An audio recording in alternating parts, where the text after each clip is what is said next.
the ability to let go of habits. Yeah. Some habits are really weird. Yeah. There are some, like, imagine this. All of us go to the bathroom. Yeah. We all go to the bathroom. Yeah. We all have to pee. Yeah. Girls always sit down to pee. What else are you going to do? You got to pee. Sit down and pee. Yeah. Well, that's very beneficial. But one of the not so good sides of that peeing is that you don't pee on time. You wait. Yeah? Because these 3 chakras, the ones above, take up your time. The 3rd ray, yeah? The 4th ray, and the 1st ray. Yeah? That's your self. That's your lower self taking up your time, doing things. And you haven't got time to pee. No time to pee, because that would be a healthy thing. Yeah? That would be, a good thing. Yeah? But these are unhealthy chakras that are not after your goodness. Not going to give you health. Not going to make you live longer. They're unhealthy. So they're going to misdirect you. Oh, wait. Don't pee right now. Keep going. You have more to do. And if you're a guy, chances are you've been taught, or somehow you taught yourself, the way to pee is to stand and pee. And that's not good. It's very bad for you. It can give you prostate cancer in the end. Yeah. So you'd be better off if you actually sat down. If you sit down, you relieve yourself. Yeah. You relieve energy from below. Yeah. You allow yourself to just naturally pee. Yeah. But you also got to not pee. You got to pee before you got to pee bad. Yeah. You got to make it a priority. Your senses have to be something there that's telling you you need to do something. Yeah. And if you don't abide by that, then one, it leads to incontinence. Yeah. You'll lose control over your sphincter, whether it be in your anus or your ureter. Yeah. And so the only way they get better control is by doing a contraction, a muscle contraction. Yeah. But the best way is to vibrational medicine, energetically, treat yourself as best as you possibly can, and give yourself the ability to go to the bathroom frequently and drink.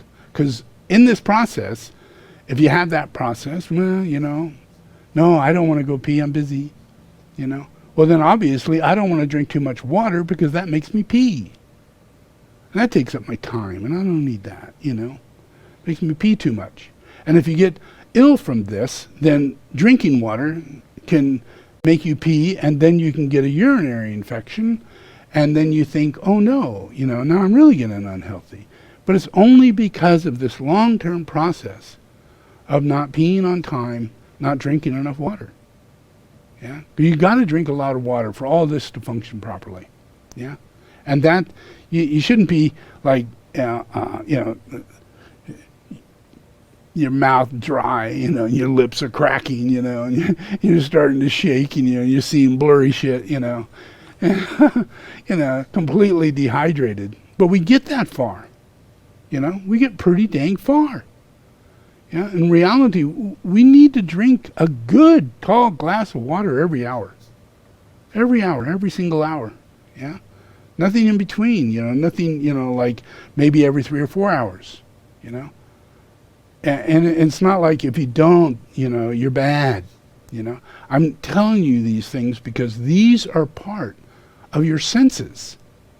They're part of your senses. When the 4th ray leaves here and goes down there to your base center, your senses become calm. Yeah? It's not an overload. When it's up here, everything is an overload. Everything. It's oversensitive, overkill, overdramatic, overwhelming.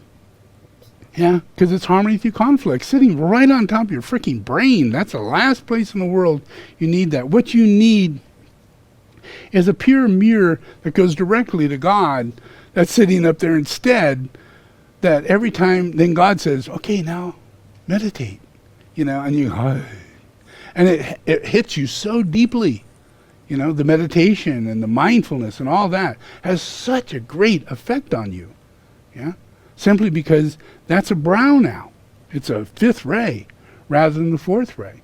It transfers that anxiety and that tension and all that stuff in the brain into meditation simply by doing mindfulness and meditation and things like that.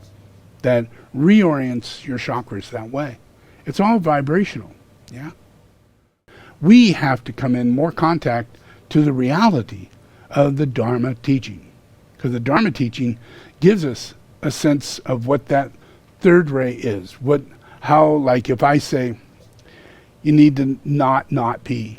Well, if you follow that, and this is the teaching that, as silly as it may seem, so practical, so practical, just that, but it's not just practical.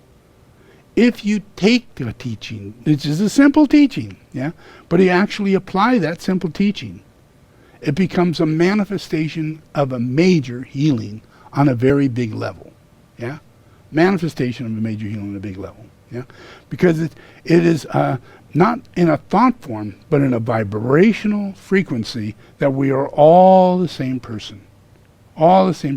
So that's how healings happen faster.